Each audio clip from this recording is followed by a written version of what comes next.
In this lecture, we discuss exercise 1.4, question number 1 here, which is based on Lami's theorem. A weight of 100 kg is supported by two ropes which are tied to the weight and are inclined at an angle of 45 degree and 30 degree to the vertical. Then find the tension in the string. Means आपके पास क्या है, to rope हैं।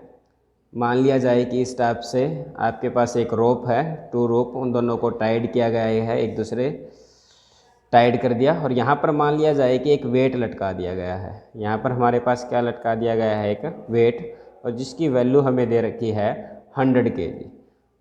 ठीक है, a weight of 100 kg is supported by two rope. एक rope आपके पास ये है और एक रोप आपके पास ये है, विच आर टाइड, जो एक दूसरे से बंधी हुई हैं, टू द वेट, एक वेट के साथ, and are inclined at angle of 45 degree. ये जो रोप हैं वो 45 डिग्री और 30 डिग्री का एंगल बना रही है, बट बना किसके साथ रही हैं, वर्टिकल के साथ बना रही है। मान लिया कि ये आपके पास क्या होगा, वर्टिकल, और ये मान लेते हैं कि ये जो रोप है, इस वर्टिकल और इस रोप के बीच का एंगल 45 डिग्री है, इस वर्टिकल और इस रोप के बीच का एंगल क्या है, 30 डिग्री का है। Then find the tension in the string. मतलब इन रोप के अंदर जो टेंशन प्रोड्यूस हुई है, तो टेंशन की डायरेक्शन हमेशा क्या होगी, अपोजिट टू द फोर्स। अगर फोर्स आपका डाउनवर्ड डायरेक्शन में लग रहा है तो स्ट्रिंग के अंदर जो टेंशन प्रोड्यूस होगी वो हमेशा किस में होगी बच्चों, अपोजिट डायरेक्शन में प्रोड्यूस होगी। और मान लेते हैं कि इसके अंदर टेंशन T1 प्रोड्यूस हो रही है और इसके अंदर टेंशन क्या है, T2 प्रोड्यूस हो रही है। क्लियर है? तो हमारा टारगेट क्या है, to calculate the value of T1 and T2। Okay, तो लाइम्स थ्योरम क्या कहती है कि अगर 3 forces acting at a point, अब 3 फोर्स आपके पास, एक तो 100 kg है फोर्स, एक फोर्स T1 है और एक फोर्स आपके पास क्या है, T2। अगर 3 forces acting at a point, then the forces are proportional to the sine of the angle opposite to the other forces. Clear है ना? ओके, अगर ये 30 डिग्री है तो ये फोर्स कितना हो जाएगा बच्चों, 150 डिग्री। अगर ये 45 डिग्री है तो ये वाला एंगल कितना हो जाएगा, 135 degree. Then by the Lami's theorem, then by Lami's theorem, then by the Lami's theorem क्या आ जाएगा, एक तो आपके पास T1 है, एक आपके पास T2 है और एक आपके पास 100 kg वेट, 3 फोर्सेस है। अगर आप T1 की बात करेंगे तो ये वाला एंगल आएगा, T2 और W के बीच का एंगल, और वो क्या आपके पास 150, तो साइन ऑफ 150 डिग्री आ जाएगा। अगर आप T2 की बात करते हैं तो ये वाला एंगल आ जाएगा 135, साइन ऑफ 135 आ जाएगा। और 100 की बात करते हैं ये, तो इन दोनों के बीच का एंगल आ जाएगा, that is sine of 75 degree. Clear है स्टूडेंट्स? ओके, तो आप इनको सोल्व कर सकते हैं। T1 है, साइन 150 को लिखा जा सकता है साइन ऑफ 180 माइनस 30 डिग्री, और T2 के साथ है, इसको लिखा जा सकता है साइन ऑफ 180 माइनस में 45 डिग्री, और ये क्या है 100, और साइन 75, साइन 75 की वैल्यू आपको पता है, आप इसको निकाल सकते हैं, और जिसकी वैल्यू क्या होती है, √3 + 1/2 √2। क्लियर है?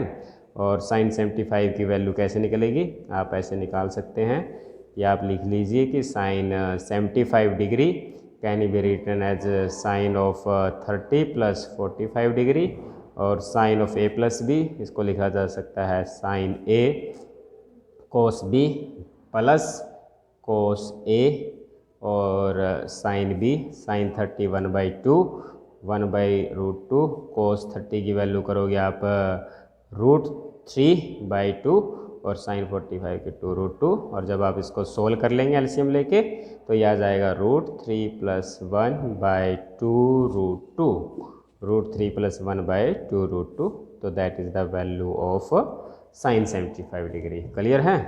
तो यहाँ T1 sine 180 minus 30 sine 30 degree, और साइन 30 डिग्री की value 1/2, T2 sine 180 minus 45 sine 45 degree, और साइन 45 डिग्री की वैल्यू आ जाएगी 1/√2, और ये 100, और √3 + 1/2 √2। तो यहाँ से T1 की वैल्यू आ जाएगी बच्चों 100 मल्टीप्लाई बाई 2 √2 डिवाइड बाई √3 + 1 और मल्टीप्लाई बाई 1/2 2 से ये 2 कैंसिल हो जाएगा और आपके पास आ जाएगा 100√2 divide by √3 plus 1 kg weight. It is the tension से T1। सिमिलरली T2 लिख सकते हैं। T2 भी आपके पास आ जाएगा 100 multiply by 2√2 divide by √3 plus 1 multiply by 1 by √2 से रूट कैंसिल हो जाएगा, 200 आ जाएगा ऊपर, 200 by √3 plus 1 kg weight. Clear है? Okay. Now question number second here, two forces acting on a particle are at right angle. दो forces हैं, एक particle पर एक्ट कर रहे हैं, बट वो क्या हैं, एक दूसरे पर राइट एंगल है। Two forces acting on a particle are at right angle and balanced by a third force. अब इन दो फोर्सेस हैं जो एक दूसरे पे 90 डिग्री का एंगल बना रहे हैं, और इस सिस्टम को बैलेंस करने के लिए आपके पास एक क्या है, थर्ड फोर्स है। या इस डायरेक्शन में हमारे पास क्या है बच्चों, एक थर्ड फोर्स है। Making an angle 150 degree with one of them. वो जो थर्ड फोर्स है इन दोनों में से किसी एक के साथ 150 डिग्री का एंगल बना रहा है। मान लिया जाए कि वो इसके साथ 150 डिग्री का एंगल बना रहा है। इन दोनों के बीच में एंगल ऑलरेडी 90 डिग्री गिवन है, और ये आपके पास कितना बच जाएगा बच्चों, that is equal to 120 degree. That is equal to 120 degree. Clear है? ओके, बिल्कुल। The greatest of the two is, इन दोनों में से जो ग्रेटेस्ट है उसकी वैल्यू 3 kg वेट दे रखी है। मान लें कि ये जो फोर्स है ये ग्रेटेस्ट फोर्स है, इसको हम क्या मान लेते हैं, ये आपका ग्रेटेस्ट फोर्स है, और जिसकी वैल्यू कितनी दे रखी है, 3 kg वेट दे रखी है। ओके, तो what are the values of the other two forces. एक तो इस फोर्स की वैल्यू निकालनी है और एक इस फोर्स की वैल्यू निकालनी है। मान लेते हैं कि इस डायरेक्शन में जो फोर्स है वो Q मान लेते हैं, और इस डायरेक्शन में जो फोर्स है वो हम क्या मान लेते हैं, R।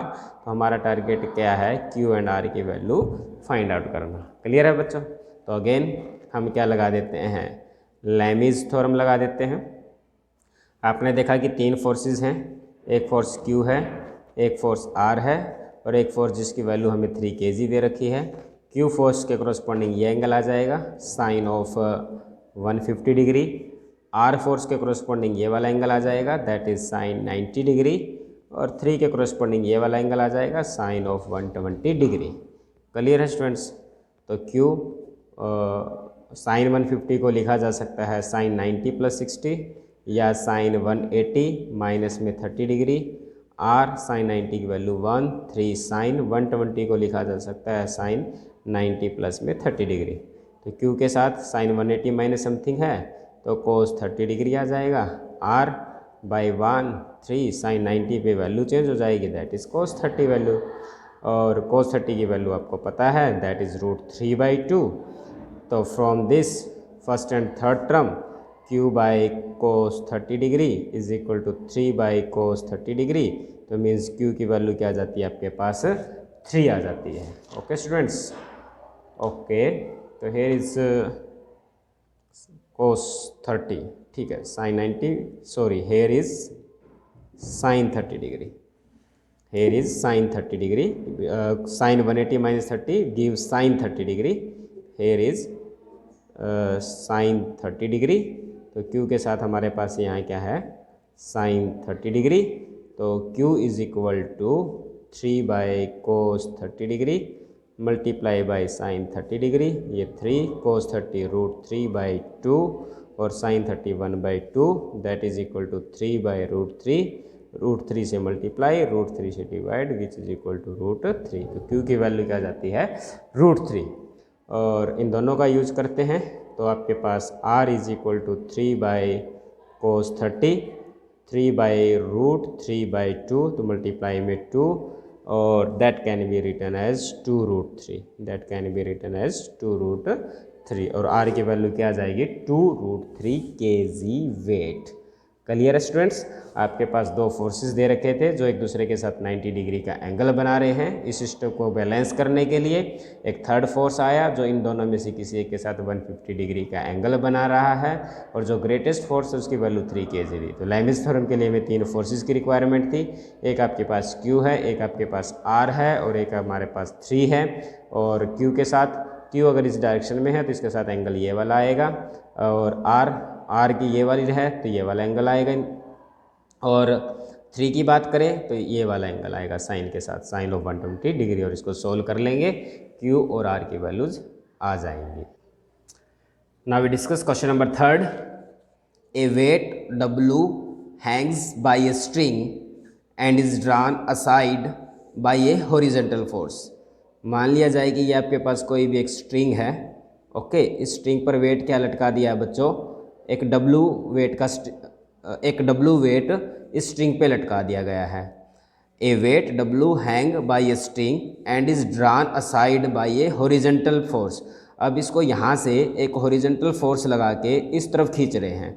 ये हमारे पास इस डायरेक्शन में हमने क्या लगा दिया बच्चों, एक हॉरिजेंटल फोर्स लगा दिया जो इस स्ट्रिंग को इस डायरेक्शन में खींच रहे हैं, पुल कर रहे हैं। अनटिल, कब तक, वो तब तक पुल करना है जब तक ये जो स्ट्रिंग है, ये तब तक पुल करना है, ये हमारे क्या है, स्ट्रिंग है, तब तक जब तक ये इस वर्टिकल के साथ एंगल क्या ना बना दे, 60 डिग्री का एंगल ना बना दे। समझ गए बच्चों। ये एक स्ट्रिंग थी, इस पर वेट W है, और इसको यहाँ से पकड़ के इस डायरेक्शन में खींच रहे हैं, और इसको तब तक ऐसा खींचते रहेंगे जब तक ये एंगल क्या ना बन जाए हमारे पास 60 डिग्री। अगर ऐसा है तो फाइंड द हॉरिजेंटल फोर्स। एक तो ये हॉरिजेंटल फोर्स निकालना है, और एक इस स्ट्रिंग में जो टेंशन प्रोड्यूस हुई, मान लेते हैं कि इसके अंदर टेंशन T प्रोड्यूस हुई, और एक हमें क्या निकालनी है बच्चों, टेंशन T निकालनी है। ठीक है, ये ड्रा कर लेते हैं वर्टिकल, ओके। ये और ये लाइंस आपस में पैरेलल हैं। अगर ये एंगल 60 डिग्री है तो ये एंगल भी हमारे पास क्या होएगा, 60 डिग्री। ओके स्टूडेंट्स, तो ये और ये एंगल हमारे पास क्या है, 90 डिग्री। ये एंगल हमारे पास क्या है, 90 डिग्री, और ये एंगल हमारे पास क्या होगा, ये टोटल आपका 180 है, 60 इधर एडजस्ट हो गया, तो यहाँ हमारे पास क्या बन गया, 120 डिग्री। तो देयरफॉर बाय लाइमस थ्योरम का यूज करेंगे तो हमारे पास क्या क्या है, एक तो आपके पास T है, T टेंशन प्रोड्यूस हुई, एक हमारे पास फोर्स हॉरिजेंटल फोर्स, उसको हम T मान लेते हैं, हॉरिजेंटल फोर्स। एक आपके पास वेट W है, ओके। अब इनके बात करते हैं। T आपका ये है, तो इन दोनों के बीच का जो एंगल है वो आपके पास यहाँ जाएगा साइन 90 डिग्री। P हमारे पास ये है हॉरिजेंटल फोर्स, इन दोनों के बीच का एंगल है वो हमारे पास आ जाएगा साइन 120 डिग्री। W आपके पास ये है, इन दोनों के बीच का एंगल क्या है, वो अपने पास W के साथ आ जाएगा साइन 150 डिग्री। ओके स्टूडेंट्स, तो T is equal to T sine 90 की value 1, P sine 120 degree. Sine 120 degree को लिख सकते हो साइन 90 प्लस 30, और साइन 90 प्लस 30 आपको कोस 30 दे देगा। ठीक है, कोस 30 आ जाएगा। ये W sine 150 degree, sine 150 degree को लिखा जा सकता है 90 प्लस 60, साइन 90 प्लस 60, ये वैल्यू हमें क्या दे देगी, कोस 60 डिग्री। तो therefore from that T is equal to T by 1, ये P कोस 30 की वैल्यू √3/2, W कोस 60 की वैल्यू 1/2। तो therefore T is equal to 2W, T is equal to 2W and P is equal to 2W multiply by √3/2, that is equal to √3W। Clear, यही हमें निकालना था। What is the tension, find the horizontal force, P represent the horizontal force, and tension T is equal to 2 times of W। Okay students, now we discuss question number 4 here. 3 forces P, Q and R act on a particle and keep it in equilibrium. एक particle है, इस पर 3 forces act कर रहे हैं। एक मान लेते हैं P फोर्स है, एक फोर्स आप Q ले लेते हैं, और एक फोर्स क्या है, R, और इक्विलिब्रियम पोजीशन में है। 3 forces P, Q and R act on a particle and kept in equilibrium. अगर वो इक्विलिब्रियम में है तो अभी आपने लाइमस थ्योरम का पढ़ी थी कि जो फोर्सेस होते हैं वो प्रोपोर्शनल होते हैं sine of the angle between the other 2 forces. If the angle between the forces P and Q, ये कहते हैं कि P और Q के बीच का एंगल 120 डिग्री है, Q एंड R के बीच का एंगल 120 डिग्री है, तो इनके बीच का एंगल भी क्या होगा आपके पास 120 डिग्री। अगर ऐसी सिचुएशन है तो प्रूव कीजिए कि P is equal to Q, Q is equal to R। अब आपको कह रखा है कि since forces are in equilibrium, forces are in equilibrium, अगर फोर्सेज इक्विलिब्रियम में हैं तो लाइमस थ्योरम अप्लाई कर सकते हैं। तो आपके पास हमने क्या अप्लाई कर दी, लाइमस थ्योरम अप्लाई कर दी। तीन फोर्सेज हैं, एक P, एक Q, एक R, और P फोर्स है तो इन दोनों के बीच का एंगल आ जाएगा वो साइन 120 डिग्री। यहाँ पर भी क्या आएगा फिर तो साइन 120 डिग्री, R के साथ भी क्या आएगा साइन 120 डिग्री। क्लियर है ना स्टूडेंट्स। और ये आपस में क्या हो जाएंगे बच्चों कैंसिल, तो आपके पास क्या आ जाएगा P is equal to Q और Q is equal to R। हमें भी तो यही प्रूव करना था कि prove that P is equal to Q, Q is equal to R। Okay students.